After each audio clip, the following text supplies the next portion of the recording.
Am I audible? Yes, sir. Yes, sir. Yes, sir. Okay. Good morning to all of you. And as discussed yesterday, uh, so we are moving to a particular new topic from the command part. So we will deal with the command part in two classes, and we will have some other topics in the later two classes. Right. Okay. So the unit 1 and 2 are basically the basic utilities of Linux, the commands, file handling, this type of particular means all are related to particular command. Unit 3, that is some process, and unit 4, that is some IPC, interprocess communication, and unit 5 is some shared memory. So starting from the unit 3, that is the process. Okay, so previously in your previous semesters of you have a class or you have a subject of operating system, and you are aware with the term of this process. So can anyone tell me that what is a process? What is the definition of a process?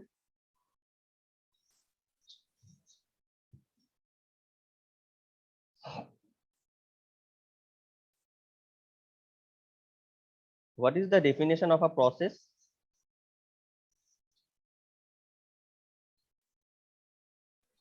Program in execution.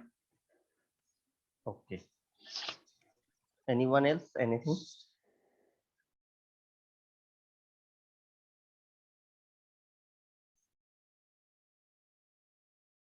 So if we are talking about the process, okay. So what is a process in Linux, Unix, or whatever? So what is a process? In general term, we can say that it is any active instance of a program. In general term, if we are talking about that, what is a process? That is, it is any active instances of a program. So whatever the things are running in the background, that is called a process. So we can say that process is any active instances, any active instances of a program. So many programs are running simultaneously in our system. Like while we are opening our system, that is the starting of a process, that is the starting of a program. Or whether we are using any type of software, we are doing anything, that is means a program is going on. So if for each program there are processes are going on. So process in general term, we can say that any active instances of a program is called a process. Anything. Now, talking about this particular process, whenever from the beginning or starting from our system, the things get started, and process, programs, all are getting started one by one. So process is a important part or important role to start from the beginning of the system to the shutdown of the system, right? So whatever we are doing, whatever anything we are doing with our system, have a process. Now, talking about these processes, we are talking. So this process, initialization of a process, how a process can be initialized or how a process is getting started. So this process is actually we are talking about, right? So one, that is, two methods are basically there. Okay. So methods for the process, if we are talking about methods of process, if we are talking about, then there are basically two methods. Basically two methods. One is the foreground process, and second one we can talk about, that is a background process. So foreground process and background process, these two are the process that we can talk about. Now, foreground process is, what is it? A foreground process means we have a desktop, we have a system, right? We have keyboard, mouse, printer, scanner, everything. We have a full setup of a system. So some of the processes might need the some input from the keyboard, mouse, might, and some of the processes may not need that, right? So when a process, when a program is starting in the system, it must have some input from any of the device such as keyboard, mouse, CPU, anything. Okay, if we consider just starting from the system, then we first have to press the CPU power button, otherwise the system is not going to start. So that is an input, we can say, that is a we are giving to the system from our CPU. So that a process gets started. This a process gets started. So and something displayed in our monitor, right? So the monitor is blank till the time when we are not giving any input. So whenever we are giving any input from keyboard, mouse, CPU, wherever, so things have come into the display. So that a process start. So this a process in the foreground, when it gets started, it may take some time, right? So since consider the scenarios, we are starting the system, so it is taking some time to show all the things in our display, to start the thing properly. So it will take some time. So wherever, or at the same things, if we are starting our Google Chrome, or we are starting our Zoom platform, we are starting any software, that is also taking some time to load on the screen, to get properly into the screen. So foreground process taking some time, and what we can see, what we are visualizing actually in our display, in our monitor, that is called a foreground process. Means we can visualize that particular part, we can see what is the thing is going on. So that is called a foreground process, right? Now coming to the background processes, foreground process and background process. So background process, we can say now that whatever the things we cannot visualize, whatever the things is running in the background, whatever is going on in the background, to maintain the thing properly, so that the system, so that the softwares, whatever the things are, can run properly. And to run the things properly, some scenarios are going on in the back end, that is called the background process. So this is like a basic thing of foreground and background process. There's a basic types, we can say, a very basic types we can say of a background processes. Now, one question to you people, when I am discussing about the commands of the Linux and utilities, I have tell you people that there is a command to track the process. There is a command to track the processes. So what is the particular command to track that particular process?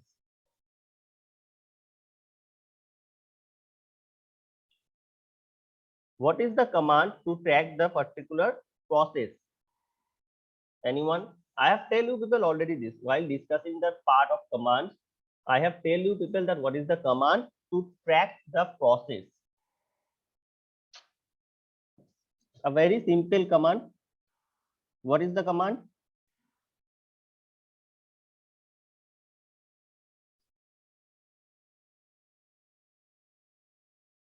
So I think there is no one remembering the name of the command.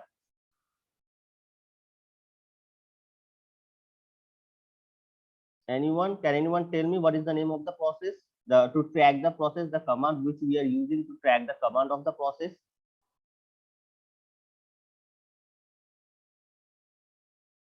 Okay, so I think no one is remembering the name of the command.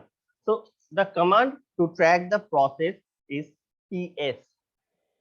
That is the full form, process status. So PS is the command to track the process or to get the information about the processes. PS, process status. So the full form of PS is called process status. So I have already discussed about this particular command in the previous classes, but unfortunately no one can answer me this particular question. Fine. So this process, PS or the process status, we can track the status of the processes by this particular command. That is our process status or PS. So how to write this particular command, or how to get the information? The very simple, that is dollar $PS. That is dollar, means whenever we are running anything, we are typing anything in the Unix or Linux system through our terminal.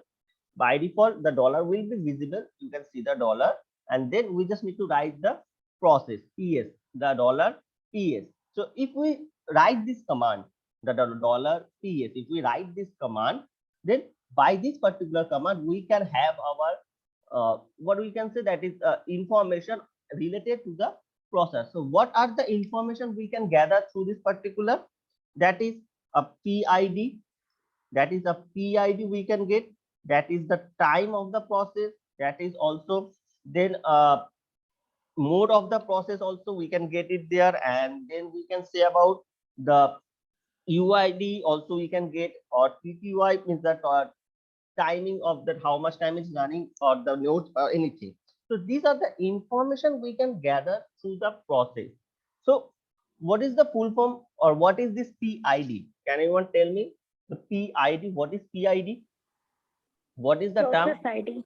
Process ID.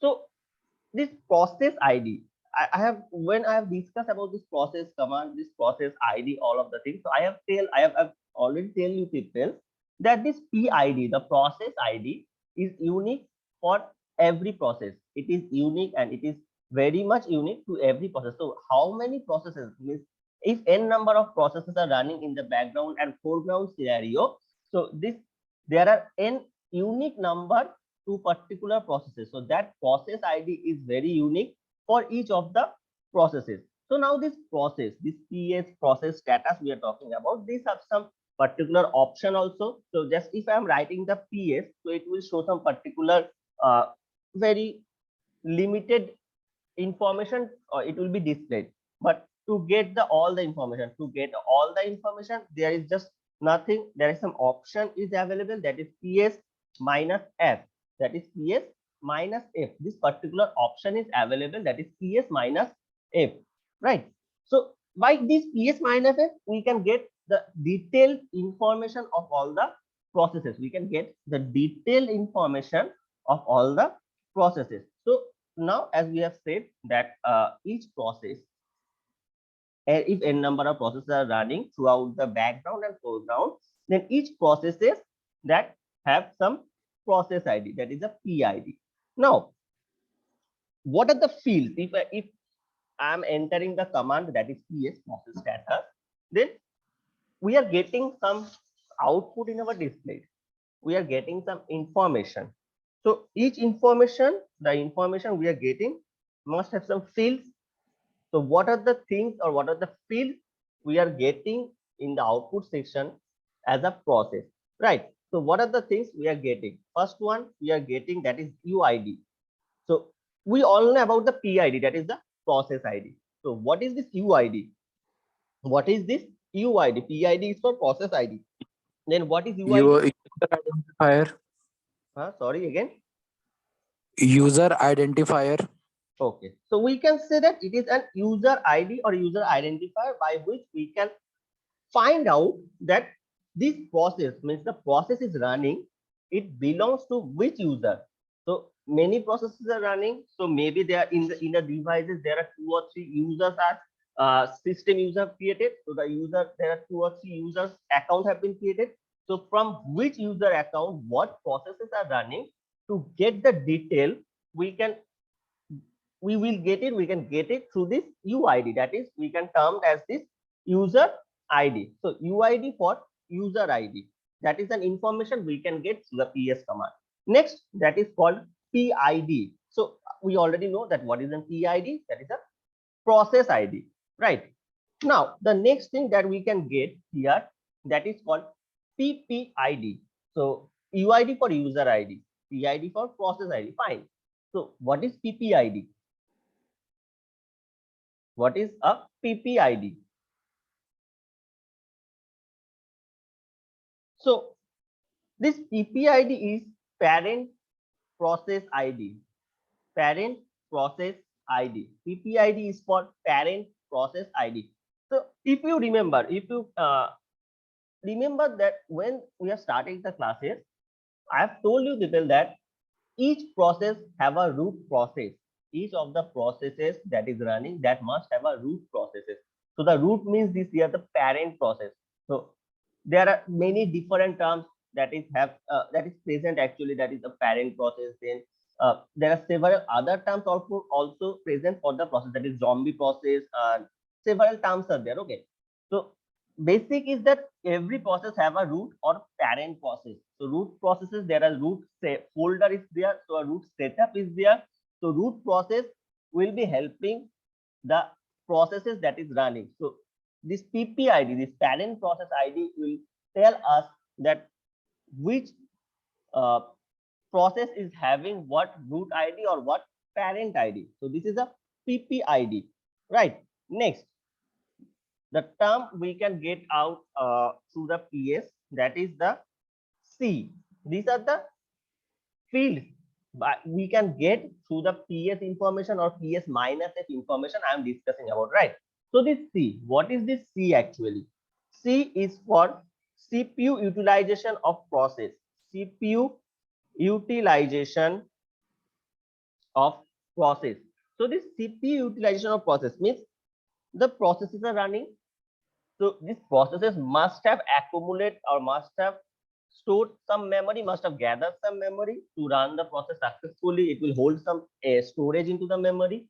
So how much utilization of the process, how much CPU utilization is happening for each processes, that information we can get through this particular C, through this particular C. How much memory information, how much storage information, how much storage was accumulated, how much utilization of the CPU is going on, that we can get through the CPU utilization of the process, that is the C, right? Next, that is time, or there are two things actually. One can be time uh, or some in S time. So these are the two almost same things but not properly. Okay, so I will not here use this oblique, I will just use some text. So time and S time, that is a two different, also sometimes it can be accumulated together.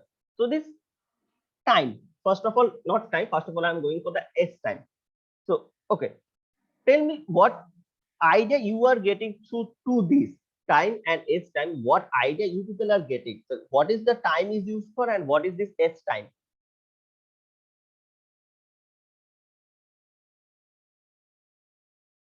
What is the S time and what is the time? What you people have your mind to see this particular two term?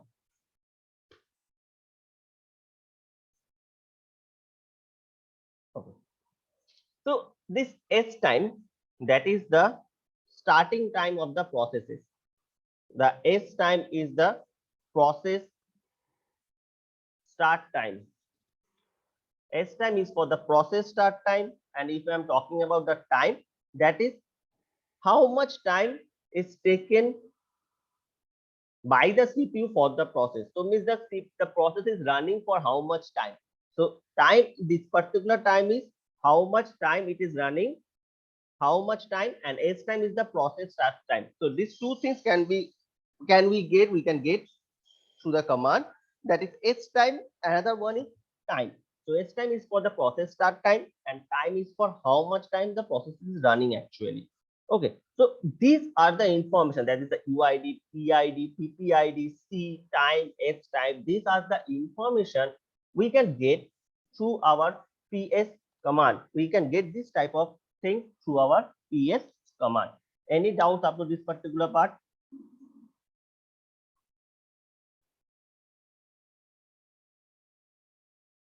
Any doubts? Sir S time को फिर से explain कर दीजिए ना. S time. Okay. Sir Yes, S time is for the process start time. So when we are trying to run a new program, okay, suppose my system have started and the processes or the program, some programs have initially started, right? So some of the things that when we are starting our system, some programs by default get started, right? So these are the options we have given them the privilege. So whenever our system will start, that system will start automatically. That program will pop up into the display. That program will show up into the display, right? And some of the programs we start from ourselves, right? Just like if we need to write something in the Word, we start the Word. If we need to do something in Excel, So each of the process, each of the programs have its own starting time. So for the S time, by this particular S time, we can identify that which process have started at which particular time, which process is started at which particular time. So this is for the S time, and time is that how much time the program is running into the system, how much time the program is running into the system. So S time for starting time of the process, and time is how much time it is going on, right? Yes, sir. Okay.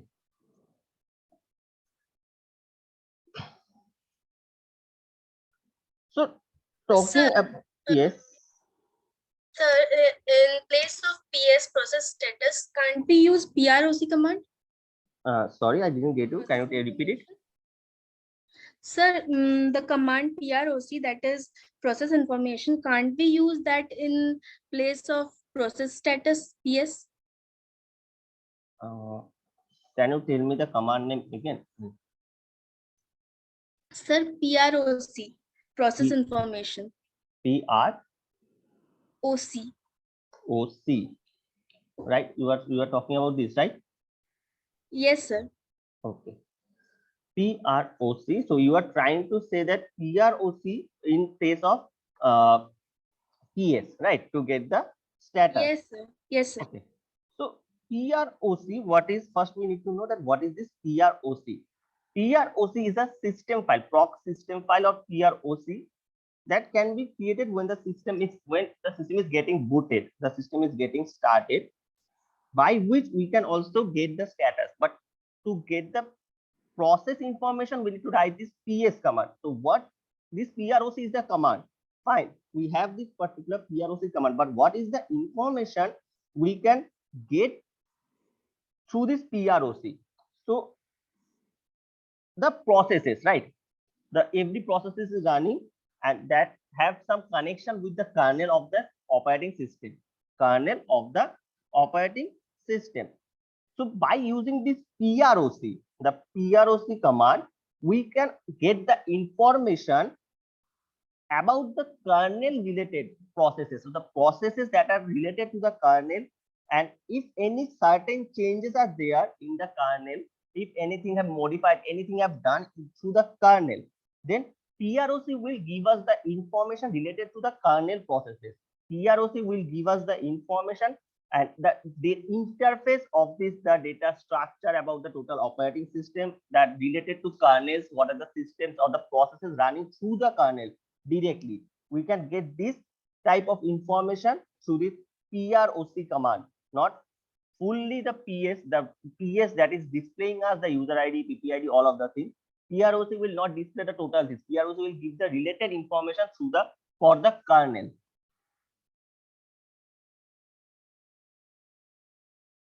Any doubt? Yes, sir. Now it is clear. No, sir. Okay, fine. So coming back to the scenario that we are talking about the process. Okay, before going to the next topic, I have just slightly changed the way we have discussed in my previous classes. That is, I have opened some notes and you people can visualize all the things are written.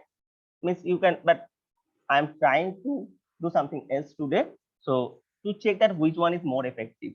So at the end of the classes, I will ask some opinions from you people that which one is most suitable for you, and according to that we are going to do the next classes. Okay, now so the processes is running fine, it can be done, but a process needs to stop, right? Because process is running and it cannot be run for the n number of time, right? So we need to stop the process. How we can stop a process? So if the processes first talk about the foreground processes. If we are dealing with the foreground processes, then it is very easy to close the process or close the program, right? Because we have several options. We can get a close option in the desktop. We can use the Alt F4 option. We can use some Control C option. This Control C actually for the interruption. So Control C option to exit the commands. So for the foreground processes, it is very easy. So for the foreground processes, it is very easy because we have a lot of options are available to close the thing, to using some Alt F4, using some Control C for the interruption purpose, anything. But the thing is, if the system is running in the backend, if the thing is going on the backend, and we need to stop the process with the help of the command through the terminal, with the help of the command through the terminal, then there is a command by which we can stop the particular process, by which we can stop the particular process. That is the command kill. So that is the command kill. I'm deleting this particular part. Okay. So that is the command kill. So we have a command to stop a particular process kill that is running in the backend. For the forend, it is very easy. For the foreground, it is foreground processes, it is very easy. But while it is a background process, we have a particular command kill. We can stop the background processes by using the kill command. But there is a problem. Problem in the sense that there is some barriers we can talk about to use this particular kill command. If we just write the kill, if we just write in terminal that is kill, then it will not run properly. Can anyone tell me what more information we need here to kill or to stop a background process? What more information we need here to stop a background process to use this particular kill command? What? Control C. Control C. No, not an option. Anyone, anything? Look, I am giving you the hint. The process ID. Fine. Okay. One is saying the process ID. Anyone with any other thing?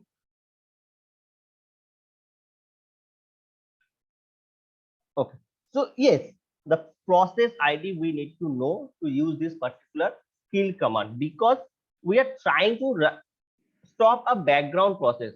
So to stop a background process, first we need to know that what process we are trying to stop, what process we are trying to kill. So to do that, first we need the information that what background process we need to stop and how we can achieve that, how we can fetch that.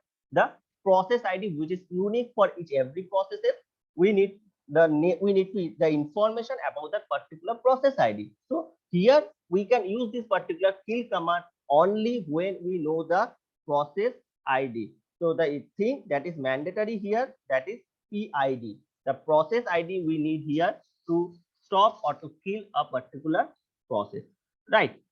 So kill to stop or to kill a background processes. Fine. So process ID, how we can get the process ID? When we are writing the particular PS command, we will get the detail about what are the processes are running. Then we can easily identify which particular process we need to stop or which particular things we are going to stop. Right. Now, there are several other commands also that is helping us for the process. Right. Many options are available. Many things are available. So this particular PID, user ID, all the things we are getting from the PS process information, all the things are having the parent. And as I said that every process has some parent process and each of the process is called a child process also. So as I said that every process is started by another process. Every process is started by another process, right? And every process must have a parent process. Every process must have a child process. So for parent and this child process, this is the scenario is going on. Okay, parent and child process, these are the combination or having a scenario. So in general, when a process is started by another, in general, when a process is started by another, it is called a parent process, and the process that is running, that is called a child process. So parent process, child process, this is the concept comes into the scenario, that is parent process and child process. So as I said, every process have a parent process. So this parent process we are talking about. So parent processes are the thing that is created when a process is initially started. So when a process initially started, it must have a root process and that process is helping the current process to run each process successfully. So that is called a parent process. And another term that is related to here, that is a child process, parent process and the child process. So the scenario is a parent process may have n number of child process, because every process will be connected to a parent process or to a root process. So this parent process may have n number of child processes, but a child process can only have a single parent process. So a parent process can be n number of child processes, but a child process can have only one parent process. So this parent process and child process can be executed via some system calls. We'll deal with that later. The call, just I'm giving you the name, I'm telling you the name, but which call we can execute that is the fork system call. So when these double brackets are there, means that is a system call command. That is a system call command. Fork system call, that is a system call command. So by using this fork system call, we can use this. So if the fork system call is actually run successfully, then it will, the process, that is the child process, that will run successfully for the system. If the fork system call does not run successfully, then the child process will fall, or the system call will total have a failure, means the child process does not created successfully, or it does not run successfully. Okay, so fork system call will help us to generate this, the connection or the synchronization between the parent process and the child processes, by which we can easily. So this parent and child process have a connection, and this child process, there are some things related to this child process, we can say. That is, first one, we can say that the child process is created with the help of the parent process, means some of the information is putting into the child process from the parent process. Otherwise, the child process will not run successfully. Means it is inheriting some of the attributes from the parent process. So child process is getting some attributes, inheriting some attributes from the parent process to run successfully. So if a child process, now here comes the scenario, as I tell you that every child process have a parent process. Okay. So now if a child process does not have a parent process, maybe it happens, because if a child process sometimes may have some no parent process. Okay, scenario is something like that. When it is initially created, the child process have a parent process, but somehow that parent process have stopped, or parent process gets killed, right? So now the child process that is running, what will happen there? It will stop abruptly, or what will happen? That's where the scenario comes, the kernel process. So if any child does not have any parent process at a certain of time, then the child process will be directly connected, or will be directly merged with the kernel process. It will be directly merged with the kernel process. So if at a particular time, if the things have some type of failure have down, if the some type of things have happened with the parent process, then the child process will be merged, or will be created, or will be helped by the kernel process to run successfully. Okay, so child process may be exist or interrupted, then a parent process, or between the child process, signal have been set up to set up the things. Okay, so as it is not like that we have to create the system, we have created the process and it is directly connected with the parent process. It is not like that. When we are trying to create a process, when the program is initially started, when the process is getting started, what happens? The process will have some signal through the root or the parent processes. So whatever the root or parent process have a free there, then it will be accept the signal and then send it back to the child process to start it initially. And the same process is for the stopping process. If the child process, if the process or the work have been done, then what happens? The child process again send the signal to the parent process that it is over now, and then the parent process will stop the child process. So these are the connections. There is a connection set up between the child and parent process. So this, up to this particular part between the parent and child process, we will be going to discuss today. The rest of the part will be discussed in tomorrow's class, because the time is going to end today. So any doubt is there, you can tell me, and also you can tell me that which method we can continue our classes, whether it will be in this particular type or whether it can be the previously that note have been opened, and I'm going to discuss with the points and you can see it, visualize it. What is the best option for you people? This type, sir. Okay. I want some suggestion from all, because one or two people is saying that is not actually. So response from all is actually accepted. So you people suggest what is your opinion, all of you. So this type only.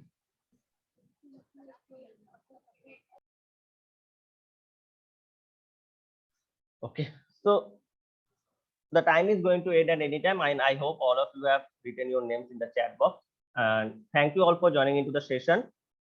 Stay safe and take care. We will meet in tomorrow's class. Thank you all. Thank you, sir.